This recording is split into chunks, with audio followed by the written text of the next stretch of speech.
Hello students. तो हम आज अपने तीसरे एपिसोड में आपको ये बताएंगे कि जैसा कि आइंस्टीन ने थ्योरी ऑफ रिलेटिविटी को समझाने के लिए बताया कि प्रकाश सभी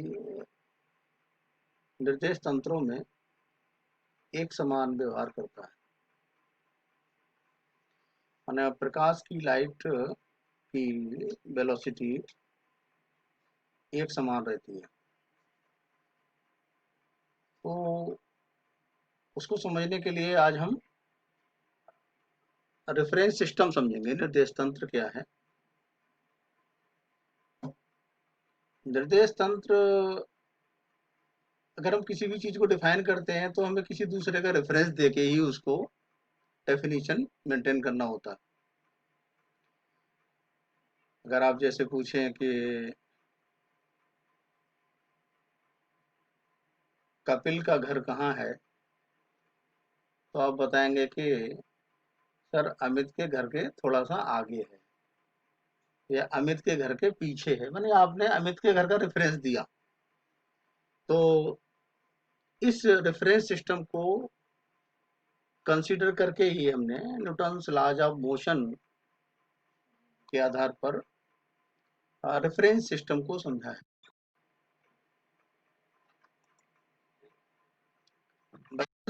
यदि हम मान लें कि कल्पना करोगे यदि हमने सीधे न्यूटन्स लॉ के आधार पर अपना जीपीएस सिस्टम बना लिया होता, तो होता क्या? आप जाना तो चाहते अपने महाविद्यालय में और पहुंच जाते रेलवे स्टेशन या बाजार में कहीं दूसरी जगह। तो ये ऐसी घटना अ, हो जाती। इसलिए हमें रेफरेंस सिस्टम की बहुत बड़ी जरूरत इसमें पड़ी। या हम किसी वस्तु को की पोजीशन को कैसे बताते हैं, ये भी हम अब पोजीशन कोऑर्डिनेट्स स्थिति निर्देशांकों के आधार पर पता कर सकते हैं कि किस समय कौन सी वस्तु कहाँ पर है। इसलिए किसी वस्तु की पोजीशन प्राप्त करने के लिए हम ऐसा मानते हैं कि हमें एक्सिस सिस्टम अक्षीय तंत्र की आवश्यकता होती है। हमें के लिए अपना रेफरेंस देना पड़ता है।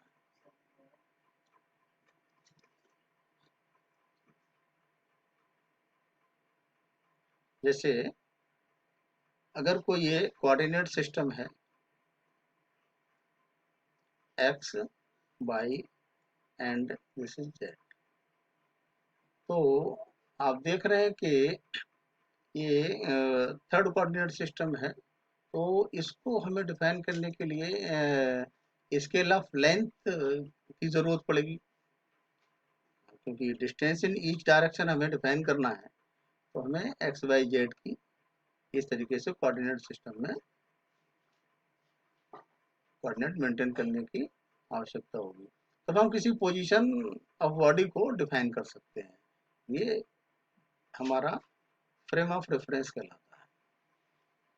रेफरेंस फ्रेम निर्देश तंत्र।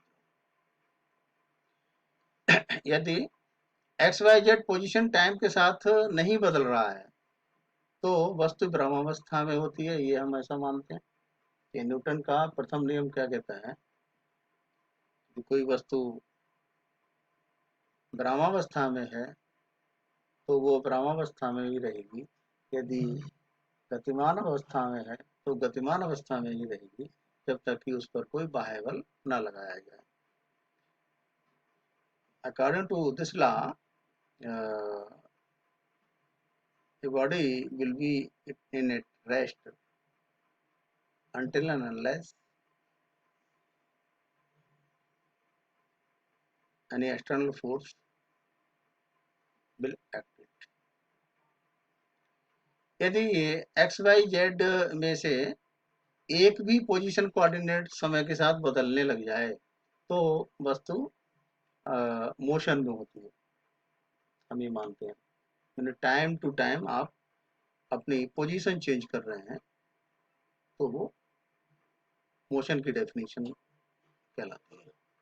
इसलिए हमें एक टाइम स्केल की भी आवश्यकता होती है केवल x y z position coordinates 3 direction में हम डिसाइड कर लें, इससे ही हमारा काम नहीं चलेगा। यदि हम टाइम स्केल को मेंशन नहीं करेंगे, टाइम स्केल को कंसीडर नहीं करेंगे, तो हमारी मोशन को कंसीडर नहीं कर पाएंगे हम, और हमारी मोशन डिफाइन नहीं हो पाएगी। इसलिए एक्स वाई जेड पता होने पर ही हम किसी वस्तु की पोजीशन डिफाइन कर पाते हैं। इसी को हम फ्रेम ऑफ रेफरेंस निर्देश तंत्र कहते हैं। अतः हम अपने जीवन में जाने अनजाने में आमतौर पर फ्रेम ऑफ रेफरेंस का इस्तेमाल करते ही हैं, और लेकिन हमें इस चीज का एहसास नहीं होता है। हम आमतौर पर अपने डेली लाइफ में इसका यूज करते हैं। एक एग्जाम्पल के तौर पर आप समझ सकते हैं कि हमारा महाविद्यालय, राजकीय महाविद्यालय आवास विकास में एलआईसी बिल्डिंग के पास स्थित है। Our government degree college is situated in Awas Vikas just near to LIC building. It means Rajkiya Mahavidyalaya is a place, that is a body, and that is a organization, sanstha, and the another body, LIC building, is the reference to define the position of our college, राजकीय महाविद्यालय। स्पष्ट है कि यहाँ आवास विकास में स्थित राजकीय महाविद्यालय एवं LIC बिल्डिंग दोनों ही मिलकर फ्रेम ऑफ रेफरेंस को डिफाइन करेंगे। मान लो यदि हम ट्रेन में बैठे हैं, कोई दूसरा एग्जांपल ले लें हम, तो हम अपने यात्री साथियों से पूछते हैं कि बताइए स्टेशन कब आएगा। मतलब हमने ट्रेन में यात्रा करते समय एक्स वाई जेड निर्देश बिंदु, रेफरेंस पॉइंट्स, रेफरेंस कोऑर्डिनेट्स अपने मन में मान लिए, और वह समय के साथ बदल रहे हैं कि ट्रेन चल रही है। मतलब हमने ट्रेन में यात्रा करते समय एक्स वाई जेड निर्देश बिंदु बना लिए, और तो हम कहते हैं कि उजाने के बाद 15 मिनट में बदायूं आएगा।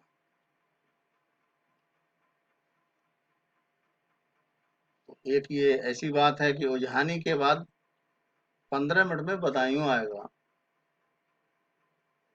तो हमने टाइम स्केल को यहाँ पर रिप्रेजेंट किया।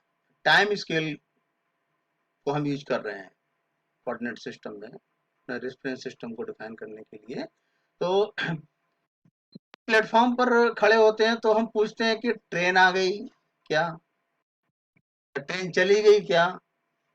उस समय जब हम खड़े हैं उजानी प्लेटफॉर्म पर, तो उजानी प्लेटफॉर्म पर ट्रेन तो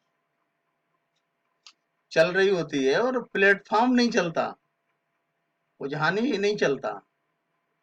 अर्थात उजानी प्लेटफॉर्म के रिस्पेक्ट में ट्रेन चलती है, जबकि ट्रेन के रिस्पेक्ट में प्लेटफॉर्म नहीं चलता। इसलिए फ्रेम ऑफ रेफरेंस भी दो प्रकार के हुए। कौन सा? जब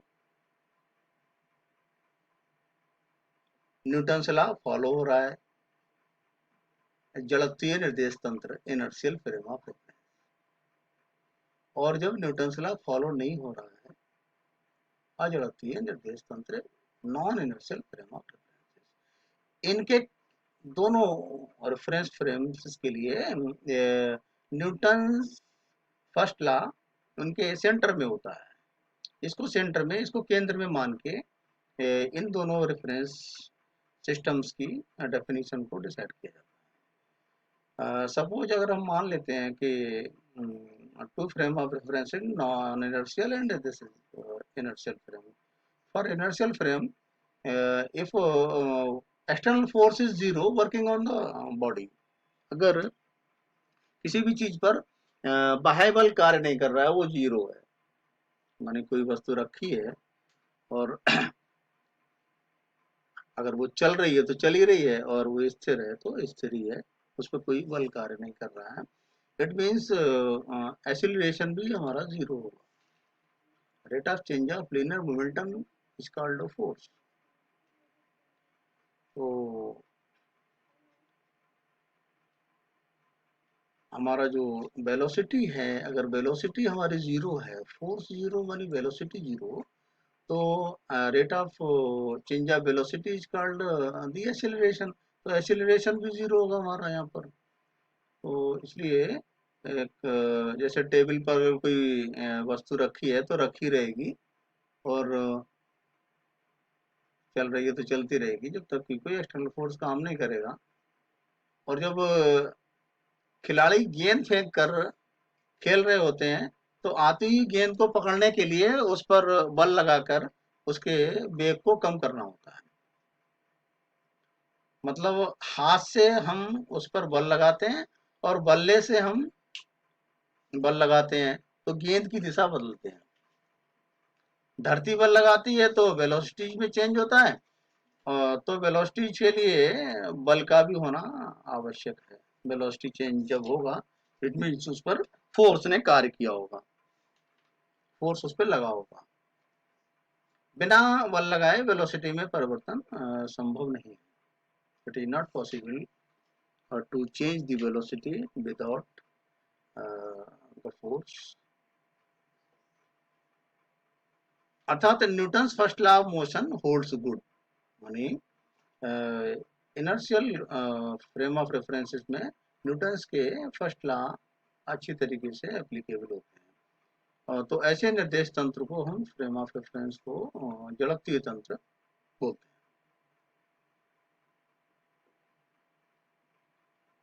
अब हम बात करते हैं non inertial frame of references की।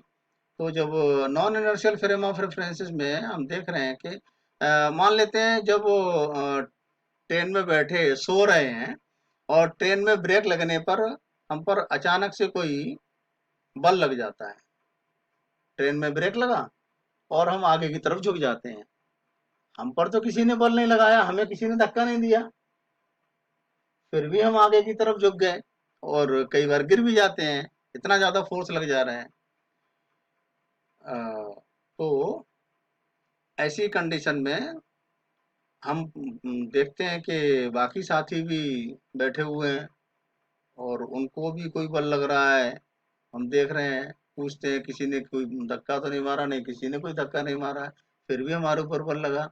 बिना बल लगाए हुए भी वेलोसिटी में चेंज हो गया। मतलब ये ऐसी घटना, तो ट्रेन चल रही थी, हमने भी कहीं बल नहीं लगाया, यदि हमने ट्रेन के रिस्पेक्ट में एक्स वाई जेड एक्सिस खींचे, ट्रेन के अंदर बैठे हैं, हमने एक्स वाई जेड एक्सिस मान लिए, हम बैठे हुए हैं, और मैं खुद ओरिजिन पर बैठा हूँ,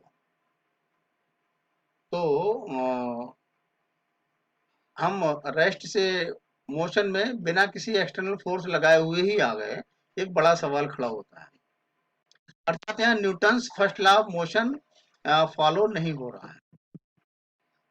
अगर Newton's first law of motion follow हो रहा होता तो फोर्स लगा होता, तो हमें फोर्स का भी पता होता कि फोर्स लगा है, कितना लगा है, कैसे लगा है। ऐसे तंत्र को जहाँ न्यूटन्स का फर्स्ट लॉ फॉलो नहीं होता है, इसे non inertial frame of reference बोलते हैं। Non inertial frame of reference बोलते हैं।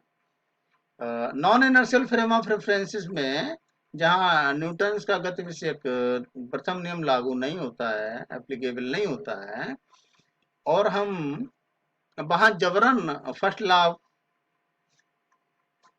मोशन को अप्लाई करने की कोशिश कर रहे होते हैं, उसको ट्राई करते हैं, तो वो जो फोर्स लग रहे होते हैं वो स्यूडो फोर्स होते हैं। वो स्यूडो फोर्स वहां पर ऐड हो रहे होते हैं, जिन्हें छदम बल भी कहते हैं।